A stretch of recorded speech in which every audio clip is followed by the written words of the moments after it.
We're delighted to be joined by Irish Olympian Ciara Mageean. Ciara is a GOAL Mile ambassador, an event which is proudly partnered by AIB for the first time ever this year in supporting GOAL and encouraging people across the island of Ireland to step up together and take part in the GOAL Mile this Christmas. AIB is helping reach vulnerable communities already suffering deeply from the impact of crisis, poverty and climate change. You can complete the GOAL Mile by registering at goalmile.org and taking just 2,000 steps in any place at any time during the month of December. So you don't have to do it at one of the officially organised ones. You can just get on, get the app, get the website, register and do your mile. Ciara, good morning to you. How are you getting on?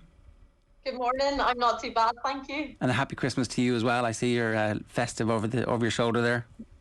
Yes, I placed myself in probably the nicest part of my front room, so I thought I'd go beside the Christmas tree for sure. Are you in full training mode at the moment, or do you relax a little bit around this time of year, kind of because there's not that much happening? No, training continues full force. So obviously had a race at the weekend, the European Cross Country Championships that were hosted at home in Dublin. And but there's no rest for the wicked. I don't really get any downtime over Christmas bar one day that I don't have to run. So yes, I'm still in full training, and I'll have a 9-mile run and some hill strides later on today. What do you do with that one day? Is it like 17 cans, load of turkey, ham, everything? Is you just try and squeeze everything into that one day? It's actually usually the day that I plan to do activities with my family. So I go out with my dad and our dogs, and it possibly could be the day that I do the GOAL Mile up at home in Portaferry. But believe you me, the rest of the days are spent certainly eating plenty of sweets and my mummy's pavlova. So nice. Despite the fact that I'm in full training, it doesn't stop me enjoying the Christmas spirit. Does training, so I presume that the GOAL Mile is on Christmas Day, right? It can be Christmas Day, it can be the Stephen's Day, sometimes it depends. So do you train on Christmas Day? Yes, actually I tend to usually train on Christmas Day because it seems to be the quietest day out of the whole Christmas build-up in my family home anyway. Christmas Eve is often quite busy and hectic with everybody trying to get ready for that big day. So I tend to get up a little bit earlier and sneak out and get a session in. There's been many Christmas mornings where I've been seen running up and down the Windmill Hill in Portaferry or doing a session along the shore. So I quite like it. It's nice. It's enjoyable to get out and do a little bit of activity before you overindulge in the Christmas spirit. And I suppose that's one advantage of the GOAL Mile as well. As you said, it can be on any day over Christmas. Every host has the opportunity to put it on a day that works for them. I tend to have to find a day that works best for me in Portaferry to host it. So mine, for example, this year is going to be on Boxing Day. It's been on Christmas Day in previous years and Christmas Eve on other years. So it's nice. And anybody who gets out often tells me it's really nice that they got out and were active on that day, whenever we usually are kind of sitting about, probably eating an awful lot of tins of sweets. It's so interesting. So many sports people say that exact same thing about training on Christmas Day, that people like it. It's as if there's this sort of drug about doing something that that maybe your competitors aren't doing, or that the average Joe isn't doing on that day. That there's a hell of a lot of motivation to actually just getting out on Christmas Day. Yeah, I suppose for me it's fairly normal, and I've done it since I was a young athlete anyway. But yeah, there is that little part where everybody else is tucked up in their house and you think, my God, I'm a badass because I'm out on Christmas Day. And it gives you that little bit of a boost. So it gives you that little edge. You think you're pretty good. And often everybody else is just amazed that you train on Christmas Day. If you're chatting to other athletes, they're usually fairly, oh yeah, we got the run done and then we settled in. So we're all so used to it. But you do get that little tint, and I'm usually coming back to the house, and now that we're all a bit older, my siblings are only waking up whenever I'm getting back from my run, as opposed to days of old whenever we were up at the crack of dawn and racing down the hall to see what Santa brought. We tend to wake up a little bit later, and we're a bit lazier with regards to our Santa presents now. We're not up quite as early. So Santa never gets caught anymore. That's fair enough. The cross country at the weekend, have you always been a dual runner, always track and cross country? Because that's kind of the grand tradition of Irish racing, that you end up doing both. Yeah, I suppose for me, in many ways, I cut my teeth in the cross country, and that's really where I began the sport of athletics. I started with cross country at schools level, and that's probably where I was kind of discovered and spotted that I was a good talent in this sport. And it took me from the camogie then. So I've always really aimed to focus on the cross in the winter. I would say that my talent definitely lies on the track. I'm much stronger on the track over 1,500 metres than I am on the cross over an 8K. But I've been doing it since I was a junior. My highest finish at a Eurocross would have been 9th place in the previous cross that was hosted in Dublin in Santry back in 2009. So it's always been a stalwart of my winter prep. And to be honest, any opportunity I get to get an Irish vest on my back and represent my country, I take it. And I feel that I'm always fairly a strong member of the team over the cross country. I've been a scoring team member on many occasions. So it's something that I enjoy. If you ask me once I cross the finish line, I probably would say otherwise. I often am in a bit of a heat after the cross country, but it's always been part of it. And I think it's a fantastic thing. Being a middle distance athlete, not too many of my peers actually do the full cross, which I raced at nationals this year. And I often try to aim to get to for the Eurocross. But I think it serves a really good purpose for keeping me strong over the winter. Look, I'm completely ignorant of it, but it seems like it's a completely different discipline where you're running up and down, it's mucky, you're not quite sure of your footing, and yet when you're on the track, it's completely honed, thoroughbred, every single stride feels like it's mapped out. Is it a different mindset? Are you anxious that you might pick up an injury when you're on cross country, or is it just actually running is running and I'm overthinking it a bit? I never worry about injuries. I train all year kind of on different terrains. So not all of my training is on the track, Monday to Sunday, sorry. So I tend to be off-road. I run on paths and trails. I'm living in Manchester now, and some of the trails here are a little bit messy, especially in the build-up to the cross-country. We get out on fields and we run on different terrain just to kind of get us used to that proprioception, because you are right, you can fall, you can slip, and it's certainly not as pristine as a track, for sure. For me, I just get nervous because it's definitely far over my racing distance. I race 1,500 metres, 800 metres on the track, and at senior level, us women race 8K, with talk of it going up to 10K. So that's just the only thing for me. It's a whole different ballgame with regards to the energy systems that I use, and just that race in mind. It lasts a lot longer, and there's a different feeling in the cross, so that's usually what I get a wee bit nervous for, but I thoroughly enjoy it. It's just a whole different world of pain whenever you race the cross country. Is your nutrition totally different heading into an 8K race than a 1,500K race? My nutrition, sorry? Yeah. Like, do you have to just eat a load more before you race the 8K than you do the 1,500? Not too much. Like 8K's a distance that I would cover easily in training. Most of my miles, training wise, whenever I do a session, I cover about 12 miles in a training session. So in respect to that, I basically cover that distance when I train, especially over the winter. So I'm very much prepared for that the whole time. So my prep is pretty similar with regards to nutrition. And if anybody knows me on race day, I find it very hard to eat on race day. I'm that nervous. So, I'm usually pushing a piece of bread and something about maybe some porridge about the plate, trying to get whatever I can in. So for me, it's just about eating a lovely dinner the night before, a big dinner the night before, to make sure that I have enough energy just in case I can't stomach my breakfast too much. Does that work, or does sometimes the nerves and not eating on the day affect performance? No, it works. I have a very good plan. I make sure I get something in so that I'm not hungry, and I warm up and then I take an energy gel right before, right after I finish my warm up. So just to give me that reassurance that there's energy in the system just in case. It's one of those gels that you often see the marathon runners take on the course. So yeah, there's never an issue of me running out of steam in regards to that. The only issue is if I've just went too hard and I lose the legs a little bit, which has definitely happened in previous cross countries. But that's all part of the game, and we see it regularly over the cross. Some of us go out a little bit too hard, some of us measure it perfectly. But no, I've pretty much toned that nutrition well over the last good 10 years of racing cross. Ciara, when you're looking back, it's at the end of the year for us, and we get into award season and we get into a very reflective mode, whatever, that kind of stuff.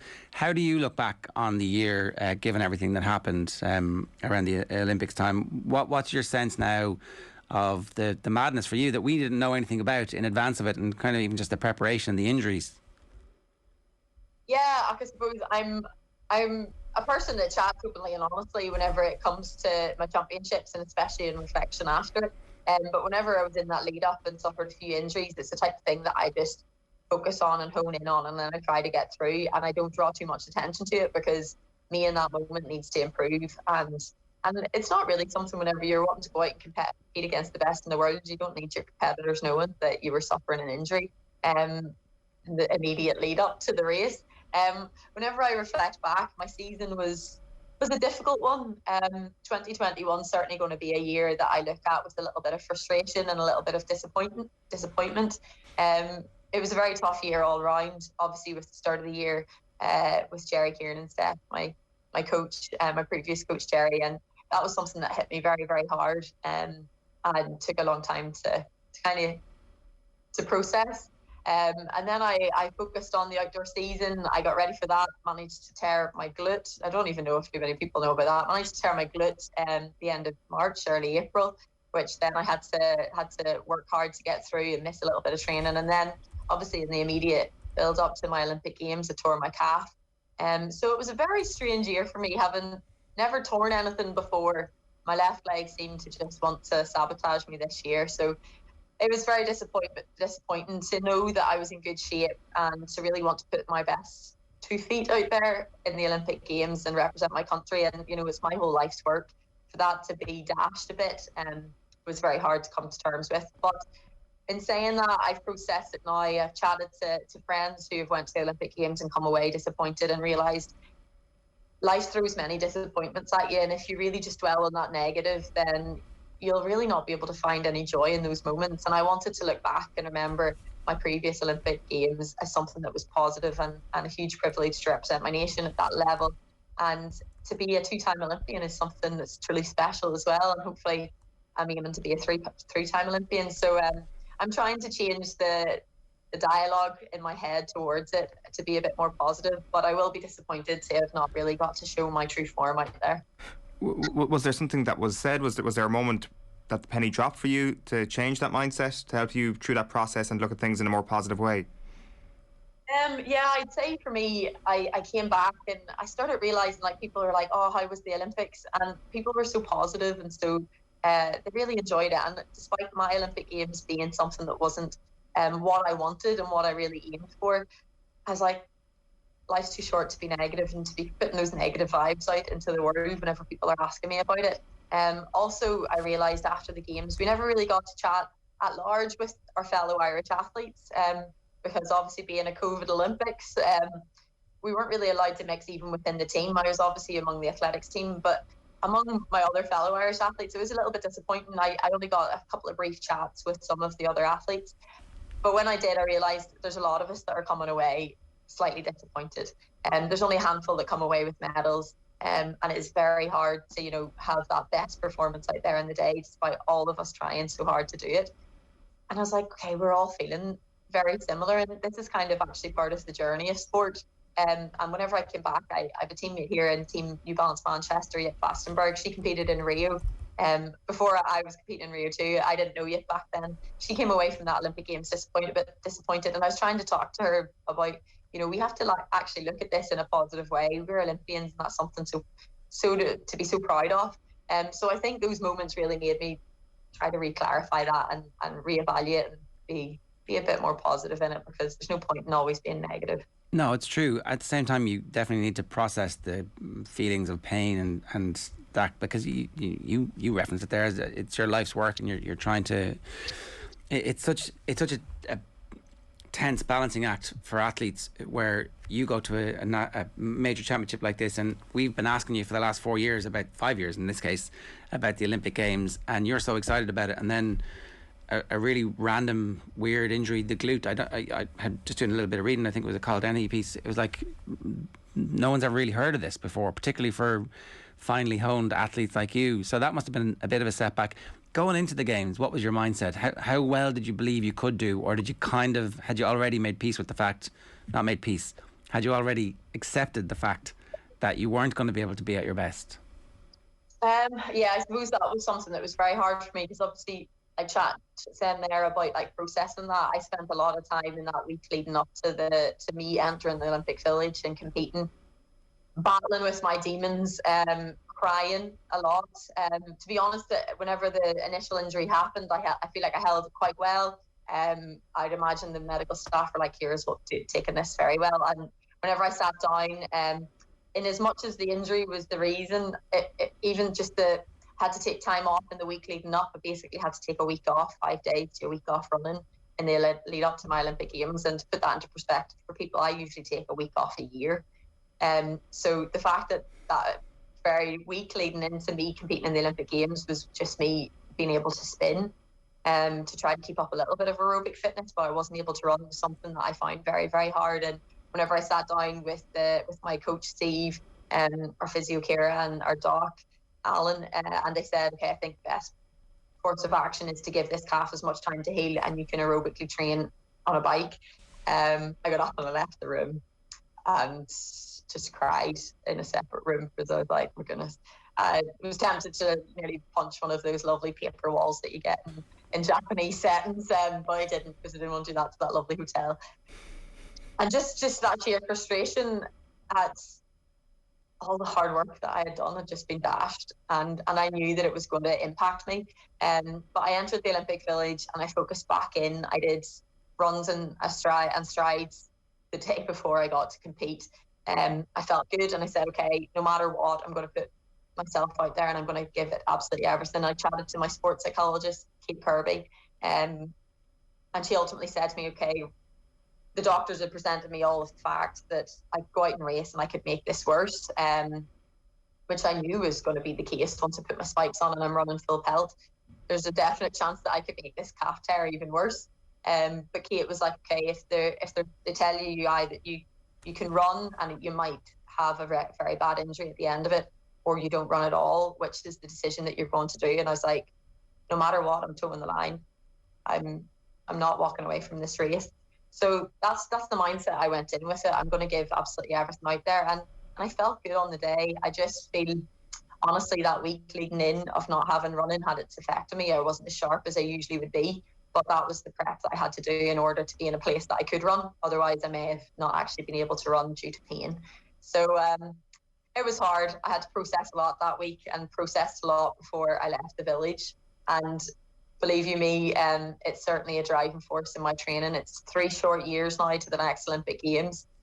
And whenever I get out and I'm out training now, I'm thinking 3 years to that Olympic Games, and I'm doing everything I can to be in the best place whenever I toe the line there. And I'm not going to have another Olympics robbed. How did you injure the calf in the first place? It was just a very strange, innocuous injury. I was doing my very last session before the Olympics. It was basically the week ahead. Not a hard session, a usual session, a wee tone up, as me and Steve called them. I was doing 300s on the track, had my spikes on, was starting off fairly steady, and then the plan was to get down to race pace, kind of faster than race pace. So for a 1500 meter runner, faster than race pace for me is about 800 meter pace. So I was just doing my 300s. I felt good. I did one, and kind of coming up to my last one, I ran down the back straight and I was like, oh, my calf feels a little bit stranger there. And everything in hindsight's a wonderful thing. I wish I had stopped on that 100, but I was like, you're okay, keep running. I got round the bend and I was like, oh no, something's definitely not feeling right. And I kind of finished the rep and I walked over to Steve and I was like, I don't know what happened, but something happened to my calf in that rep. Our physio was at the track with this, so I took my spot. I said, I can't finish the session, I'm not going to. I walked down to Ciara Mageean and I said, I'm not sure what I did, but I had a very strange feeling in my calf on that rep. And now it's sore and I don't feel like I could jog on it. And they were like, right, you're not jogging on it. I cooled down on a bike. And I'm very grateful to the medical staff because they did everything they could and did everything so quickly. I had it MRI'd, went and saw the doc, and was told that I just had a very strange calf tear, which is something that I'd never done before. And looking back, we were trying to figure out why this happened. Was I dehydrated? Was it just more force going through the calf? And I couldn't find an answer, to be honest. I don't think, sometimes you just don't have answers for these things. It's just so frustrating that it happened. And it's even hard to know now what I could actually do in order to prevent it happening, because I do an awful lot of calf rehab and have been doing for years now because I've long-standing Achilles aches and pains like many runners. So it's very tough, to be honest. But it happens, and it got to the point as well where I was chatting with my sports psych and the physios and realised, okay, I'm not going to have a definite answer to this. It wasn't like I stepped off something and, you know, it was just very strange and very innocuous. So I need to stop chasing that. I know I'm doing even more rehab. I'm doing, well, I wouldn't even say more, but I'm honing in an awful lot of different stuff with the physio that I'm working with now in Manchester, and we're trying to make me even more strong and more robust and make sure that stuff like this doesn't happen again. But it's the thing as an athlete, we tread a very fine tightrope between peak physical fitness and just pushing our bodies too far. And it's a tough balancing act. And unfortunately, for some reason that day, it just tipped over on for me. And I'm very, very upset that it did. I'm sure. That point I made earlier about the tension between your athletic identity and your identity as a person, is that something that you're going to have to address as well over the next 3 years? Given that you said you're heading to Paris, you want to go to Paris, that there is an opportunity for you to make sure that it's not just your life's work, that you as a person is also evolving and developing at this period? Definitely, and I think it's something that as I've got older as an athlete, I've become an awful lot better at, realising that my full identity as Ciara Mageean isn't wrapped up in Ciara the runner, which many people know me as. And of course, I feel very honoured that people know me through my sport, and this is a fantastic opportunity in my life to be a runner. But I realise that those people around me love me no matter what, no matter how the running goes, that they're very proud of me for all of the hard work I put in, no matter what the result is. And that's something that's taken years to probably realise, and something I struggled with as an underage athlete, especially in my under-23 career, suffering some really bad injuries as a junior at the end of my junior career and missing my whole under-23s. I didn't feel like I was anybody without running, whereas now I know for sure, and I take my injuries, I work hard through them, but I don't let them crush me completely. And even this winter, I've had a couple of rocky build-ups this winter, and I take it on the chin. I focus, I look at the training that I can do, and hopefully I'm an example for my teammates around me, because it comes to us all.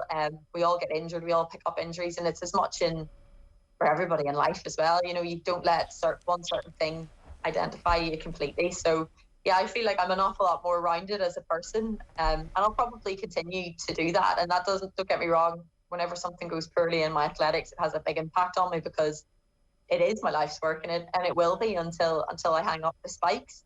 But in as much as anybody else would be disappointed if something that they put so much time and effort into didn't seek the rewards and the results that they wanted. But I know that I'll come home and everybody will love me all the same. No, that's true. I think you're an incredible role model, and sometimes we thrust the responsibility of being a role model onto people who aren't ready for it, but you're clearly ready for it. And I think your response to the adversity that you've come through is inspiring and will continue to inspire people. And I think we're all delighted that you are back in an Irish singlet, and we wish you the very best and a happy Christmas, Ciara. Thanks a million for joining us. Thank you very much. Thanks for having me on. That's Ciara Mageean there, who's always brutally honest whenever she talks to us as well here on the show this morning, helping to promote the fact that the GOAL Mile is happening. You can register for it. You just take 2,000 steps in any place at any time during the month of December. Register at goalmile.org, and it's being supported for the first time by AIB, who are helping GOAL to reach vulnerable communities already suffering deeply from the impact of crisis, poverty and climate change. If you want to get in touch with us, 0879 180 180 is the WhatsApp number. And we'll take a break, talk and feel next.